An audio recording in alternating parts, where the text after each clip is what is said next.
savoir qui est mon père biologique et pourquoi ma mère me mentit. Je vais t'aider. On va le retrouver, cet homme. Odile, ma mère, vous l'avez connue à 20 ans. J'ai croisé ta mère 3 fois dans ma vie, on s'est quasiment pas adressé la parole. On a un problème. Ouais, elle reste à Paris. Faut pas qu'elle en apprenne plus. Pas une ligne de plus. Je savais en t'épousant que tu n'avais pas la carrure d'un Philippe Cypriani. Tu m'imposes cette fille chez nous, très bien. Tu viendras pas te plaindre des conséquences. Mais qu'est-ce qui te prend, Philippe? La fille, elle m'intéresse pas. T'as pourtant l'air de la trouver à ton goût. Elle a aucune classe, elle est pas sexy et c'est pas du tout mon type de femme. T'es beaucoup moins naïf que ce que tu veux faire paraître. Je finirais bien par savoir ce que tu veux ici. Je te préviens, tu la touches, je te tue. C'est la femme de ma vie. On dirait qu'elle te fait peur. J'ai peur de personne. Je suis née de père inconnu dans le 12e à Paris. Tu vois, elle a laissé une trace, cet acte de naissance, elle voulait que tu le trouves, c'est sûr. Née de père inconnu. On va remonter jusqu'à ta naissance. Y a plus rien. C'est comme si elle avait voulu tout effacer. Les garçons n'écouteront plus aux portes. Je leur ai fait une leçon dont ils se souviendront. Très bien. Bah, faut quand même que je te dise qu'ils ont entendu. J'en ai parlé avec Lorraine hier. Figure-toi que le mari d'Odile n'était pas le vrai père de Lorraine. Qu'est-ce que tu racontes? Son père, François Maréchal, n'était pas son vrai père. Qu'est-ce que c'est que cette histoire encore? C'est Antoine, son oncle, qui lui a dit la vérité. Oh, la pauvre petite était bouleversée. Tu te rends compte, apprendre ça quelques jours après la mort de ses parents, mais ça a dû être un choc effroyable. Sans doute, hein. Il fallait très courageuse, tu sais. Vraiment. Elle a décidé de retrouver son père biologique. Comme il y a pas mal de chances pour qu'il soit à Paris, j'ai pensé que tu pourrais l'aider. L'aider? Je la loge et je la nourris, ça suffit pas? Catherine, tu ne trouves pas que cette gamine prend un peu trop de place dans notre vie? Dans ta vie, en tout cas. Mais elle a besoin de moi, Philippe. Tu es bien sûr qu'elle a besoin de toi et pas l'inverse. Catherine, tu ne la connais pas. C'est la fille d'Odile. Ça me suffit. Pourquoi elle t'a pas parlé de son père dès le premier jour? Pourquoi il a fallu que ce soit les garçons qui surprennent une conversation pour que tu apprennes tout ça? J'espère qu'elle ne joue pas avec tes sentiments. T'es dur. Catherine, elle est là depuis à peine une semaine et tu en parles comme de ta fille. Elle est de passage. Juste de passage, d'accord? Oui, non, mais je sais qu'elle restera pas éternellement. Mais je me suis fait une promesse. Le jour où elle partira d'ici, elle sera heureuse. C'est tout ce que je peux faire pour Odile maintenant. Rendre sa fille heureuse. Très bien, chérie, très bien. Va faire le bonheur du monde et moi je vais ramener de quoi vous nourrir. Touche. Alors, je suis née le 22 juin 1986. 9 mois plus tôt, on était en septembre 85. Ma mère était à Paris à ce moment-là? Je l'ai rencontrée l'été d'après. Tu avais 3 mois. Donc elle est née ici à Paris. Sa mère, c'était les domestiques des parents de Catherine. Ça veut dire qu'elle a dû rencontrer mon père biologique en quoi, juillet-août 85? Ou peut-être plus tôt. En même temps, s'il n'est pas resté avec elle, c'est qu'il ne devait pas se connaître depuis longtemps. Enfin bref. Donc de septembre 85 à juin 86. Toute sa grossesse, elle était où? Paris 12e. C'est vaste, hein. On est de père inconnu, ça a le mérite d'être clair. Tu sais quoi? Je vais y aller voir, moi, dans le 12e. Ah, t'aurais le temps? Ouais. Faudrait passer dans les maternités, les hôpitaux, les cliniques. Je suis pas née dans la rue, quand même. Et papa, il t'en parlait de mon adoption? Non, jamais. Tu étais sa fille. T'as toujours été sa fille à François. Je sais. Mais elle a tout arraché, tout voulu effacer. Elle avait bien des amis. Des gens qu'elle aimait et qu'elle a laissés à Paris sur ses pages. Là, il devait bien y avoir des photos de mon père, j'en suis sûre, sinon elle serait encore toute là. Ah, Antoine, ce sont les paquets que vous avez rapportés hier? Oui. C'est les affaires de maman. Je peux jeter un œil? Ça me rappellera peut-être des choses qui pourraient t'aider.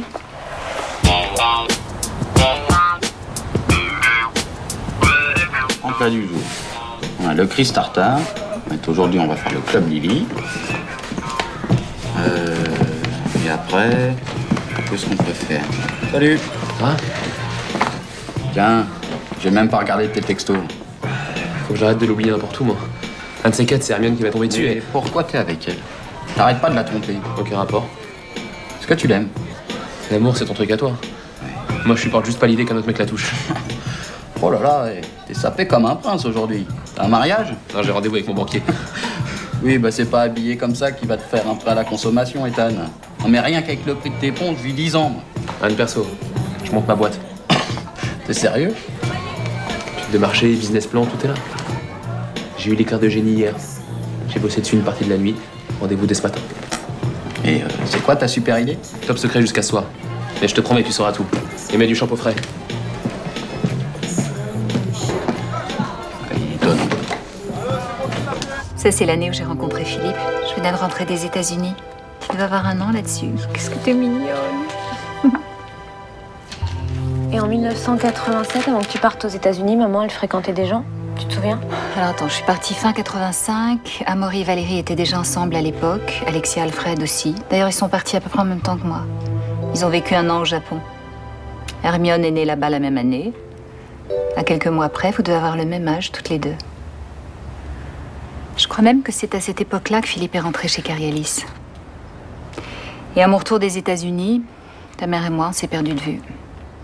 Et elle avait des petits amis, elle t'en parlait? Tu sais, elle sortait très peu. Hein. On se voyait surtout chez nous. Faut dire que ta grand-mère était pas du genre commode. Elle avait qu'une angoisse, c'est qu'Odile soit fille-mère, comme elle. Et bah pour la fille-mère, c'est réussi, hein, elle a dû être contente. 250 000 €.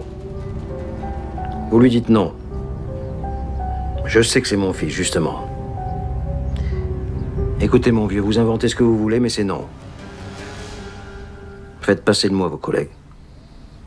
C'est ça. Au revoir. Un problème avec la banque? Un problème avec mon fils. Il se lance dans les affaires. Et tu ne veux pas? C'est à 3 poils au menton et ça va jouer les caïds. Bah, tu devrais plutôt être fier, non? De quoi? Qu'il ait de l'ambition. C'est ici qu'il devrait la mettre, son ambition. Avec moi, chez Carrie Ellis.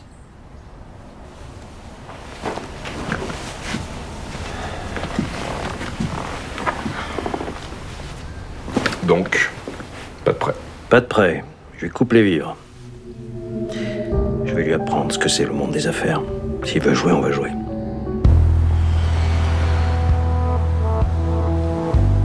Quoi, Rodrigue? En plein jour? D'où te vient cette audace? Va, tu me perds d'honneur. Retire-toi de grâce. Je vais mourir, madame, et vous viens en ce lieu, avant le coup mortel, dire un dernier adieu. Cet immuable amour qui, sous vos lois, m'engage, n'ose accepter ma mort sans vous en faire hommage. Tu vas mourir.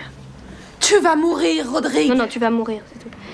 Et dont Rodrigue enchaîne, je cours à ces heureux moments qui vont livrer ma vie à vos ressentiments.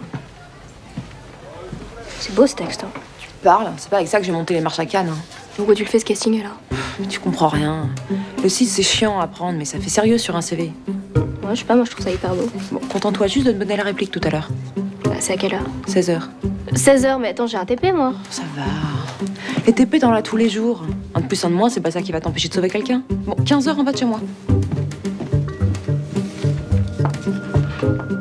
Cet immuable amour qui, sous vos lois, m'engage, n'ose accepter ma mort sans vous en faire hommage. Enfin, 3 semaines de retard pour un simple jacuzzi? Parce qu'il vient du Portugal? Mais enfin, c'est quand même pas si loin que ça, le Portugal, voyons. Peut-être 1 mois? Et vous pourriez pas les chercher vous-même au Portugal? Vous êtes portugais, vous, non?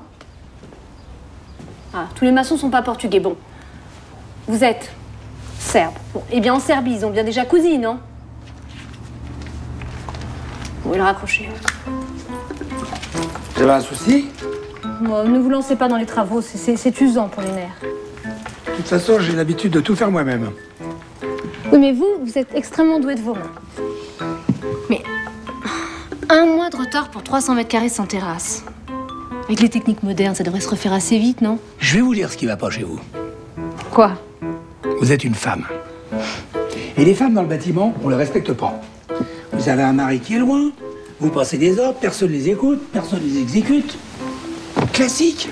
Vous croyez?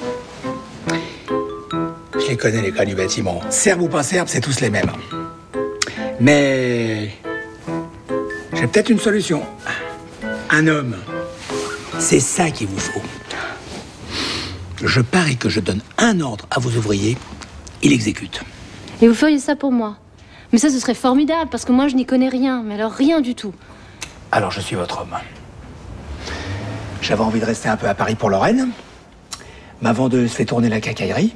Rien ne m'oblige à rentrer. Je reste. Eh bien, votre prix sera le mien. Je vais vous en trouver un, moi, de Jacuzzi. Et un Made in France, en plus. Pas 1 euro. J'ai fait la tournée des banques, toujours le même discours. Beau projet, enthousiasmant, bon dossier. Mais désolé, monsieur Cipriani. Non. Je suis bon pour un plan de carrière chez Carialis avec prime à la fin de l'année et rapport au patron tous les matins, le doigt sur la couture du pantalon. L'horreur intégrale. Tu vois, je m'étais promis 2 choses. 1, jamais bosser chez Carialis. 2, jamais avoir de patron. Résultat, non seulement je vais me retrouver à bosser chez Carialis, mais en plus à avoir mon père comme patron. La totale. Je sais pas, est-ce que tu crois à ton concept ou pas? Carrément. Alors trouve un investisseur privé. Un privé? Ah ouais. Des gens blindés qui savent pas quoi faire de leur fric, tu connais que ça. Je sais pas, va au golf, à ton club de sport, traîne dans les restos, passe des coups de fil. T'es le roi des RP. Certain. Mon pote, je sais pas ce que je ferais sans toi. Depuis le temps qu'on se connaît. Il serait peut-être temps que tu t'en aperçoives. File-moi un papier, je vais faire une liste.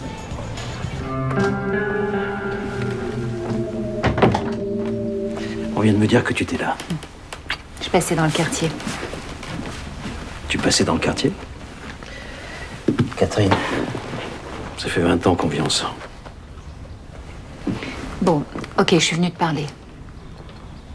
Ça pouvait pas attendre ce soir. J'ai vraiment besoin que tu aides Lorraine. Oui, je sais, j'ai une relation à cette jeune fille que tu n'approuves pas. Je ne sais plus quoi te dire, Catherine. Il faut que tu l'aides. Son père biologique est là, quelque part, on doit le retrouver. Tant que Lorraine ne sera pas en paix, je le serai pas non plus. Ok. Tu veux que je fasse quoi? Tu mets quelqu'un sur le coup? Quelqu'un mais qui? Marc Guérin. Quand tu as cherché un investisseur, il te l'a trouvé. Quand tu as changé de secrétaire, il te l'a trouvé. Tu m'as toujours dit qu'il était capable de vendre du sable aux Libyens. C'est un salarié de l'entreprise, Catherine. Oui, mais ce sera moins cher qu'un détective privé. Si tu mets pas Guérin sur le coup, j'en engage un. Le plus compétent, le plus cher. Catherine, quand on aura retrouvé le père de Lorraine, tu lâcheras cette histoire. Promis. Je dois avoir fait ça dans ma vie, Philippe. Tu comprends? Je ne suis pas sûr, non. Mais à force de t'entendre me le répéter. Chris, tu peux venir voir 2 secondes? Ouais. T'aurais pas un foie de veau cru et un petit couteau pointu? Pardon? C'est mon cours d'anatomie. Je voudrais faire une expérience sur un foie. T'as pas une photo sur ton bouquin, là? Bah si, mais y a rien de mieux que la pratique. Tu veux que je te montre? Là, c'est l'artère hépatique qui amène le sang oxygéné. Ça, c'est la veine porte qui amène le sang du tube digestif. Et là, le sang se mélange dans les sinusoïdes hépatiques, tu vois.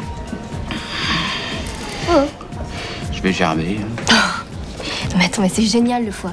C'est la plus volumineuse de toutes les viscères humaines. Ouais, mais je sais pas comment me dire, mais alors là, rien que le mot viscère, ça... Oh, ça va, t'en manges du foie, non? Ouais, enfin, j'en mangeais. Voilà, je suis plus trop sûr. Mais qu'est-ce que tu fais là, à cette heure-là, toi? T'as pas cours? Je sèche. Bah, Jade, c'est pas ton genre. Je sais. Non mais Hermione a un casting. Elle a besoin de moi. Alors je sais, je l'accompagne. Ah ouais, et elle pouvait pas y aller toute seule. Elle est grande quand même. Attends, c'est vachement difficile son métier. Elle a besoin de soutien. Ouais, et toi, avec tes études qui n'en finissent pas, tes examens, tes trucs à l'hosto, t'en as pas besoin? Moi, je me débrouille. Et puis Hermione, elle est là pour moi. Ah ouais? Et quand? À part quand elle a besoin de toi? Oh putain, mais je suis là pour moi, merde! Tu mets sur ma note. Ciao! Ciao!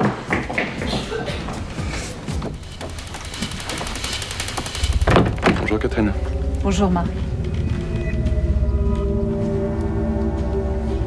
Je t'ai fait venir pour une demande un peu particulière. Je t'ai parlé de cette petite orpheline qui vit chez nous actuellement. Tout à fait.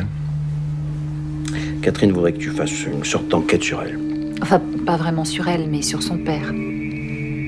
Son père? Oui. Lorraine a découvert que l'homme qui l'a élevée n'est pas son père biologique. Et elle voudrait retrouver son vrai père, ce qui est légitime. Bien sûr. Bon, voilà ce qu'on a pour l'instant. Acte de naissance, lieu de naissance, le nom de la mère. Bon, pas grand-chose en réalité. Je suis sûre que vous pourrez facilement faire plus. Oui, sa mère s'était installée à Dijon, je crois. Il y a certainement des choses à trouver par là-bas. Bah écoutez, je vais voir ce que je peux faire.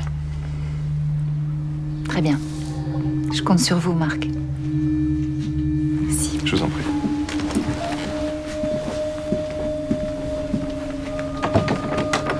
Merci.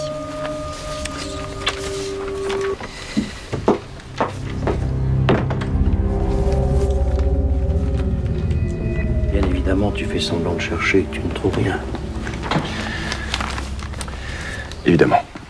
Ok, joue l'investisseur. Mais on est d'accord, c'est un jeu, hein. Je cherche pas à me soutirer de la thune. Offrir à la jeunesse dorée de la capitale un service personnalisé de chauffeur, sans avoir à attendre un taxi ni à prendre le volant après une soirée arrosée, voilà le concept. L'idée m'est venue l'autre soir après qu'une amie à moi ait... Stop. Lui raconte pas ta vie. Le mec, il a lu ton dossier et il a mordu puisqu'il veut te rencontrer.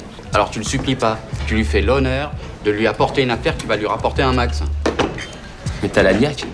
Pourquoi t'as pas plus d'ambition? Oh là là, moi l'ambition, ça me fatigue. Ben, allez, reprends. Les filles aiment la sécurité. C'est ce que je leur offre. Personnel soigné, voiture sécurisée.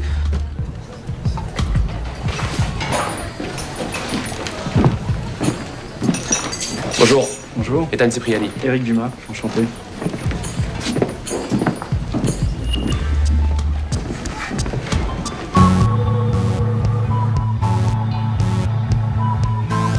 Vous auriez besoin de combien de voitures? Je mise sur 5 chauffeurs tous les soirs de la semaine et 2 supplémentaires le week-end. Ça nous fait donc 7 véhicules. De quoi avoir une voiture disponible en 15 minutes n'importe où dans la ville. Puis vous connaissez bien ce milieu, ce sera utile. Votre investissement n'est pas un court terme. Je vous ai mis l'évolution sur 5 ans là. Vous avez besoin de combien? 250 000 €, la mise de départ. Je vous en offre 300 000, mais à une condition. Dites toujours. Je veux un succès à la hauteur de mon investissement. Et je crois en votre idée. 300 000 donc, mais vous me cédez 51% des parts. 51%. Ils sont à vous. Très bien. Je peux? Bien entendu.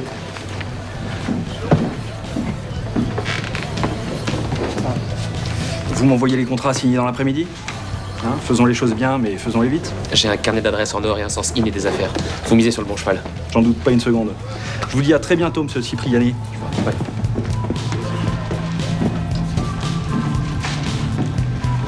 Alors Champagne. Allez, champagne. Quoi, Rodrigue? En plein jour? D'où te vient cette audace? Va, tu me perds d'honneur. Retire-toi de grâce. Quoi, Rodrigue, en plein jour? D'où te vient cette audace? Va, tu me perds d'honneur. Retire-toi de grâce. Ça va, tu le sais, ton texte. J'ai pas une plaque rouge, là? Ah ouais, plaque rouge. Sueur, accélération du rythme cardiaque et respiratoire. Pas de doute, t'as tous les symptômes, là, t'es en état de stress. Respire. Respire profondément.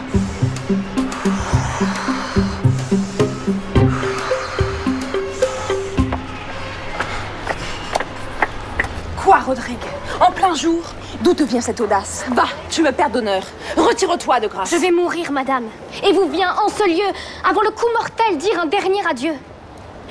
Cet immuable amour qui, sous vos lois, m'engage, n'ose accepter ma mort sans vous en faire hommage. Vous venez pour le casting? Hermione de Saint-Faille, je suis comédienne. Non, pas vous. Vous. Je veux vous voir dans 10 minutes dans mon bureau. Faites pas la queue, vous demandez Bruno. Putain, ta vie m'a trouvée bonne. Faut te mettre dans son pied, ouais. Ils sont tous pareils. Et tu vas où, là? Tous ces castings qui prennent les comédiennes pour des putes, c'est pas pour moi. Je rentre. Bon bah tu viens, je t'attends.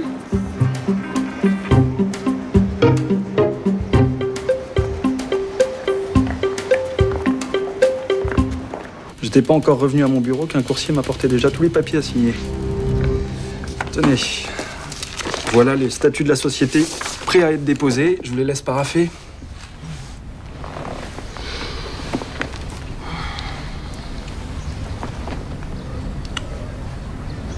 Il s'est douté de rien? Il s'est même pas méfié. Une société écran au Luxembourg, elle t'aurait joué. Puis grâce à ça, vous devenez légalement propriétaire de 51% de l'entreprise de votre fils. Merci, Dumas. Vous avez fait du bon boulot. Et puis je peux vous assurer que non seulement il y a vu que du feu, mais elle va marcher, sa boîte. Vous allez gagner de l'argent. C'est bien. Et ça lui apprendra ce que c'est vraiment que les affaires. Oh, mais on est déjà passé ensemble tout à l'heure sur le chantier. Il est fantastique cet Antoine. Vous saviez, vous, par exemple, qu'on peut mettre une brique dans une chasse d'eau et que ça permet d'économiser jusqu'à 1 litre d'eau à chaque fois qu'on tire la chasse? Ah oui, c'est en effet fascinant comme info, Valérie. Encore faut-il avoir une brique sous la main. Ah, mais ça, je t'en donnerai une, il y en a sur le chantier. J'aurais jamais pensé qu'un jour tu puisses m'offrir une brique, mais je te remercie. Ah, c'est vrai. On devrait y penser pour nos prochains cadeaux de Noël, hein? Des briques. Mais moquez-vous.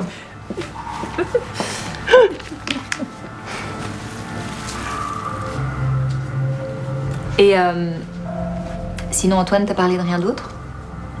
De Lorraine?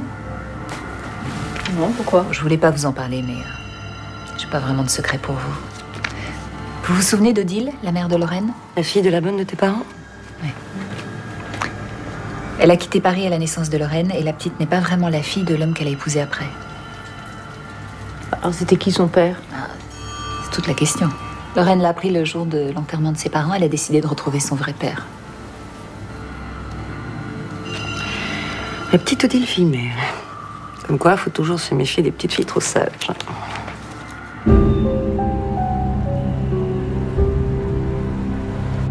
Ça devait arriver.